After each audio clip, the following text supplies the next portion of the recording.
Кана Бекзат, эки тамганы бир муңга кошуп окучу. Эмне болуп калды?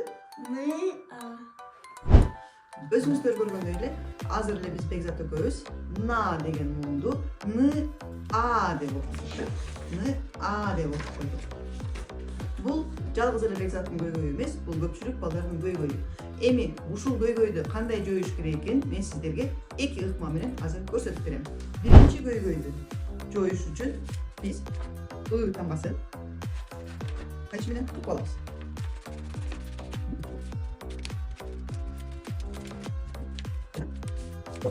Алып салабыз. Баланы токтотобуз. Эмне болуп калды? Ал эми экинчи ыкма болсо, үнсүз тамгада оозду кымтыган бойдон турабыз. Үндү тамгада оозду ачып, тамганы окуйбуз. Кана. На.